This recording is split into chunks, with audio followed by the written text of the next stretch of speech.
सोच लिया था कि वो शादी करेगा तो सिर्फ मधु के साथ।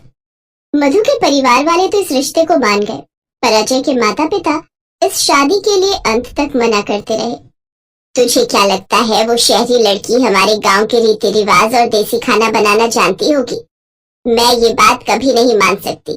तू मुझे झूठ बोल रहा है ताकि मैं इस शादी के लिए हाँ कह दूं। अब एक बात कान खोलकर सुन ले, तू मेरा बेटा ना होता तो मैं शादी में कभी ना आती। जब फेरों का समय होगा हम पहुंच जाएंगे आशीर्वाद देने के लिए। मैं इतनी कठोर मन की नहीं हूं जो तुझे आशीर्वाद ना दूं।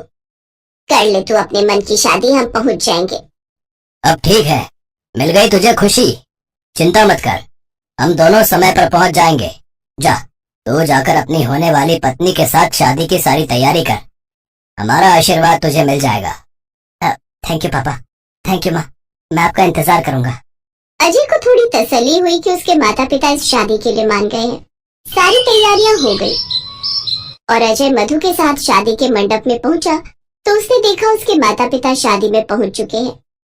मधु अजय के माता पिता के पैर छूती है। अभी भी अजय के माता पिता का मुंह बना हुआ था। अजय और मधु की शादी संपन्न होती संप्रभा।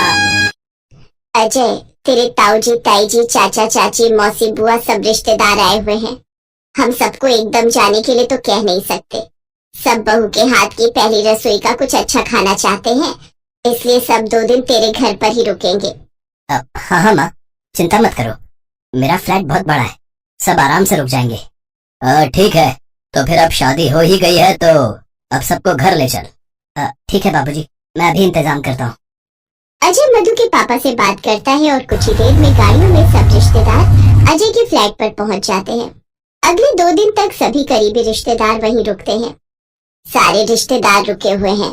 तुम्हारी पहली रसोई है, इसलिए तुम्हें हमारे गांव के हिसाब से देसी खाना बनाना है, वो भी मिट्टी के चूल्हे पर।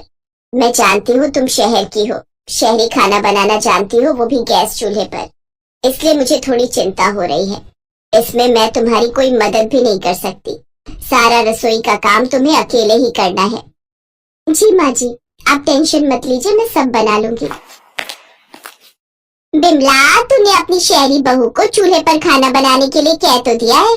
तुझे लगता है तेरी बहू चूल्हे पर रोटी बना पाएगी, और वो भी हमारे गांव की तरह देसी शुद्ध घी में बनी हुई सब्जी रोटी? जेठानी जी, करवाना तो पड़ेगा ही, रिवाज है। अब भले ही ये शहर की है, मैंने तो बोल दिया है, अब देखो क्या करती है। मधु रसोई में जाने लगती है कि तभी अजय उसके पास आता है। मधु, तुम तैयार हो ना? हाँ मैं तैयार हूँ, बस कुछ देर और। अच्छा, आप मेरे साथ छत पर चलो, मुझे चूल्हा तैयार करना है। ठीक है, मैं तुम्हारे साथ चलता हूँ। अजय के माँ पापा और बाकी रिश्तेदार बैठे हुए देख रहे थे। मधु छत पर जाती है और एक चूल्हा बनाकर तैयार कर देती है। अब आती है खाना बनाने की बारी। मधु बहुत ही बढ़िया शुद्ध देसी घी से भरपूर सब्जी दाल तैयार करती है, और वो भी चूल्हे पर। बिमला, खाने की खुशबू तो बहुत अच्छी आ रही है। हाँ, आ तो रही है, और मैंने देखा है बहू चूल्हे पर सारा खाना तैयार कर रही है, वो भी देसी तरीके से। अरे मदन, खाना बनने में कितनी देर है भाई? सभी रिश्तेदार पूछ रहे हैं कि बहू के हाथ का देसी खाना कब मिलेगा। बिमला, एक बार जाओ तो बहू से पूछो खाना तैयार होने में कितनी देर है। हाँ, मैं जाती हूँ। मधु सारा खाना तैयार कर चुकी थी। माँ जी, मैंने सोचा जब पहली रसोई में खाना बना रही हूँ तो क्यों ना खीर भी बना लूं, क्योंकि हर शुभ काम की शुरुआत मीठे से ही तो होती है। मैं ठीक कह रही हूँ ना माँ जी? तभी विमला की जेठानी और ननद भी आ जाते हैं। भाभी, मधु तो बहुत समझदार है, इसको तो चूल्हे का सारा खाना बनाना आता है। बुआ जी, मेरी दादी ना जब मैं छोटी थी तो कभी कभी चूल्हे पर रोटी बनाया करती थी, तो मैं भी उन्हें देख देख कर बनाना सीख गई। और आजकल तो फोन में देखकर भी हम बहुत कुछ सीख जाते हैं। क्या? फोन में देखकर? वो कैसे? माँ जी, बस हम फोन में लिखते हैं कि हमें ये चीज बनानी सिखा दो, तो वो हमें सिखा देता है। और तो और चूल्हे की रोटी के फायदे भी पता चलते हैं। फोन में हम कुछ भी देख सकते हैं, कुछ भी ज्ञान ले सकते हैं। अच्छा, तो फिर चूल्हे की रोटी के फायदे क्या क्या हैं? जरा हमें भी बताओ बहू। चूल्हे पर बनी रोटी का स्वाद तो आप सभी जानते हैं, लेकिन इसके स्वास्थ्य लाभ भी अनेक हैं। चूल्हे का भोजन स्वादिष्ट होने के साथ साथ सेहत के लिए भी बहुत लाभदायक होता है। चूल्हे की धीमी आंच पर खाना पकने से पोषक तत्व बचे रहते हैं, जो खाने को और भी पौष्टिक बनाते हैं। और माँ जी, जैसे किसी को खाना पचाने में दिक्कत होती है तो चूल्हे की रोटी हल्की होती है, जो आसानी से पचाई जा सकती है। इसलिए कभी कभी चूल्हे की बनी रोटी भी खानी चाहिए। ये बहुत फायदेमंद होती है। मैंने तो सोच लिया है, अब ये छत पर चूल्हा बना लिया है तो कभी कभी हफ्ते में एक बार चूल्हे पर ही खाना बनाया करूंगी। इससे स्वास्थ्य बहुत सही रहता है। अपनी ज्ञानवर्धक बातों से और अपने व्यवहार से मधु ने कुछ ही देर में सबका दिल जीत लिया। मधु के हाथों के बने चूल्हे के भोजन की सब बहुत तारीफ करते हैं और मधु की बताई गई बातों पर भी गौर करते हैं। मधु का मिलनसार स्वभाव देखकर उसके सास ससुर के मन की सारी गलतफहमियां भी अब दूर हो गई।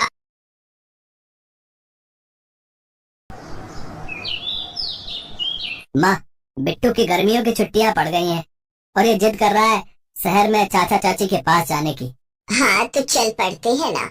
वैसे भी रजत और निशा बहू को गांव में आए हुए सालों बीत गए हैं। इसी बहाने हम उनसे मिल भी लेंगे। ये ठीक रहेगा। मैंने भी शहर सिर्फ फिल्मों में ही देखा। इस बार घूम भी आएंगे। मैं आज ही सामान बांध देती हूँ, लेकिन मैं पहले ही कह देती हूँ, मैं अपनी धन्नो को अकेले छोड़कर नहीं जाऊंगी। मैं इसे भी अपने साथ ही ले जाऊंगी। हाँ हाँ ठीक है माँ, तुम उसे भी ले चलो। इसी बहाने बेचारी धन्नो भी शहर घुमाएगी। वर्मा परिवार के सभी सदस्य शहर में रहने वाले अपने बेटे बहू के बताए हुए पते पर पहुंच जाते हैं। दरवाजे की घंटी बजती है। रजत डार्लिंग, देखो ना कौन है। छुट्टी वाले दिन भी आराम से नहीं सोने देते। तुम ही खोल दो ना। निशा दरवाजा खोलती है तो सामने गांव से आया हुआ उसका पूरा ससुराल खड़ा होता है, जिन्हें देख वो हैरान रह जाती है। आप सब यहाँ? हाँ बहू, बड़ा मन था तुम लोगों से मिलने का तो चले आए। ओह अच्छा किया, आइए ना। अरे ये आवाज कैसी? धन्नो भी आई है देवरानी जी। क्या अब गाय को यहाँ लेकर आए हो? हाँ तो मैं क्या उसे अकेला छोड़ती। अब बताइए इसे कहाँ रखूं? हाय मेरा बिटवा, देख तो कैसे सूख गया है। और तू भी। अब तुम दोनों को गाय का दूध पिलाऊंगी, फिर देखना कैसे सेहत बनती है तुम्हारी। सासू माँ इसे सूखना नहीं, फिट होना कहते हैं। माँ लाओ, इसे मैं बालकनी में बांध देता हूँ। फ्रेश होने के बाद सभी चाय नाश्ता करते हैं। उस फ्लैट को देखकर विमला कहती है, हे राम, इस घर में तो सीलिंग कितनी नीचे है। अगर अपने गांव के मुखिया यहाँ आते तो वो तो इसमें घुस ही नहीं पाते। उनका तो सर ही टकरा जाता। माँ ये शहर है, यहाँ लोग ज्यादा हैं और जगह कम है, इसलिए ये छोटे छोटे घर बनाने पड़ते हैं। उफ, इन गवार लोगों को किसने बुला लिया यहाँ, बिना बताया अटक के बस। उस रोज निशा सबके लिए गैस पर खाना बनाती है। अगले दिन निशा और रजत दोनों अपने अपने काम पर निकल जाते हैं। दीदी, हम दोनों को ऑफिस के लिए लेट हो रहा है, आप खाना देख लेना और हम दोनों की चिंता मत करना, हम बाहर ही खा लेंगे। अच्छा ठीक है देवरानी जी। निशा एक मॉडर्न लड़की थी। उसकी और रजत की लव मैरिज हुई थी। वो भी अपने पति के साथ उसी की कंपनी में नौकरी करती थी। वो शहर में ही रहते थे। कुछ देर बाद वो दोनों ऑफिस के लिए निकल जाते हैं। उनके जाने के बाद विमला हाथ में लोटा और नीम के टहनी लिए बालकनी में जाती है। नदी ना सही, बालकनी ही सही। फिर विमला जैसे ही कुल्ला करती है तो वो पानी सीधे नीचे जा रहे मल्होत्रा जी के हाथ में लिए हुए मिठाई के डब्बे पर जा गिरता है। अरे कौन है? कौन पागल है? किसके घर से ये मेघ बरस रहे हैं? ये देखने के लिए जैसे ही मल्होत्रा ऊपर की तरफ देखता है, विमला जैसे ये देखती है वो झट से अंदर भाग जाती है। मल्होत्रा जी को समझ ही नहीं आता आखिर कौन से फ्लोर से उनके ऊपर पानी आकर गिरा। चलो अच्छा है, यहाँ इतनी सारी मंजिलें हैं कि उस मुए को पता ही नहीं चलेगा कि आखिर पानी आया कहाँ से। वहीं दूसरी तरफ चंदर नहाने के लिए बाथरूम में जाता है।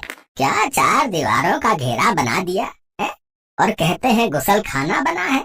इतनी छोटी सी जगह में तो इंसान का दम ही घुट जाए। आते वक्त मैंने नीचे एक पार्क देखा था। हाँ, वहीं खुले में जाकर नहा लेता हूँ, फिर पास में ही जो मंदिर था उसमें पूजा भी कर लूंगा। चंदर बाल्टी उठाकर पार्क में नहाने चला जाता है। सोसाइटी वाले उसको देखकर उसका खूब मजाक उड़ाते हैं। उधर गांव की गवार जेठानी गैस पर खाना बनाने लगती है, लेकिन उसे गैस ऑन करनी ही नहीं आती। फिर वो अपने साथ लाई हुई लकड़ियों को निकालती है और पार्क से जाकर मिट्टी खोद कर ले आती है। फिर रसोई में चूल्हा बनाकर तैयार कर लेती है और उस पर खाना बनाने लगती है। लेकिन कुछ ही देर में हर तरफ धुआं हो जाता है।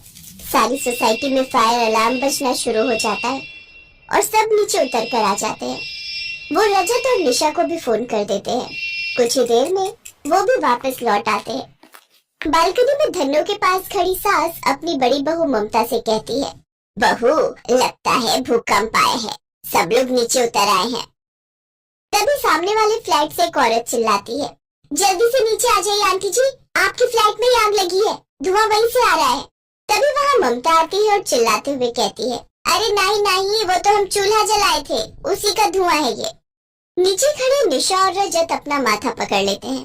फिर निशा ममता को गैस ऑन करना सिखा देती है। रात का डिनर करने के बाद सब सो जाते हैं, लेकिन बालकनी में बंधी धन्नो रंभाने लगती है, जिससे निशा और रजत को नींद नहीं आती। तो वहीं चंदर और ममता को तो गांव में खुले आसमान के नीचे आंगन में सोने की आदत थी, इसलिए उन्हें भी नींद नहीं आ रही थी। विमला गाय का दूध निकाल कर न सिर्फ घर वालों को बल्कि आस पड़ोस में भी दे आती थी। सब बच्चे उसे दादी दादी कहकर खूब लाड़ लड़ाते। ऐसे ही कुछ दिन बीत जाते हैं। एक रोज बेचारी देवरानी जी को तो ड्यूटी के चक्कर में लिपाई का समय नहीं मिलता। जब से आए हैं हमने उन्हें एक बार भी घर को लीपते नहीं देखा। कोई बात नहीं, एक काम हम ये कर देते हैं। गंवार जेठानी सारे फर्श पर गोबर से लिपा पोती कर देती है, जिससे सारे घर में बदबू फैल जाती है। तो वही सास विमला उपले बनाकर हर जगह सूखने रख देती है। शाम को निशा और रजत वापस घर लौटते हैं तो ये नजारा देख निशा गुस्से में रजत से कहती है, रजत अपने इन गंवार घर वालों को यहाँ से चलता करो, नहीं तो ये हमें सोसाइटी में रहने लायक नहीं छोड़ेंगे और हमारी इज्जत का फालूदा करेंगे वो अलग। तुम्हें पता है सोसाइटी का सेक्रेटरी मुझसे कंप्लेन कर रहा था कि तुम्हारा भाई छत पर लुंगी में सो जाता है, जिससे लेडीज छत पर योगा करने नहीं जा पाती। हर जगह गाय की गोबर की बदबू आती है। अगर तुम इन्हें घर से नहीं निकाल सकते तो डिवोर्स पेपर पर साइन करने के लिए तैयार रहना। ये सुनकर ससुराल वालों को अपनी गलती का एहसास होता है और ममता उनसे कहती है, माफ करना देवरानी जी, हम ठहरे गांव के गंवार, हमें ये शहरी तौर तरीके नहीं मालूम और हमारी वजह से तुम दोनों अलग मत हो। हम आज ही वापस अपने गांव चले जाएंगे। लेकिन तभी सोसाइटी के बच्चे और आस पड़ोस के लोग वहां आ जाते हैं। नहीं दादी माँ, आप मत जाओ ना, हमें गाय का दूध पीने को कौन देगा। हाँ आंटी जी, भाई साहब, बहन जी, आप सबके यहाँ रहने से हमें अपने गांव की याद नहीं आ रही थी। मजबूरी के कारण हम सब शहरों में रुके हैं, नहीं तो आज भी हम सबके अंदर अपने गांव की मिट्टी बसी है। उन सब की बातें सुनकर निशा को भी अपनी गलती का एहसास होता है और वो भी अपनी सास से माफी मांगती है। फिर कुछ दिन और उन्हें अपने साथ रुकने के लिए मना लेती है। सबके कहने पर अब वो कुछ दिन और वहीं रहते हैं। अब वो सब एक साथ बहुत खुशी से रहते हैं।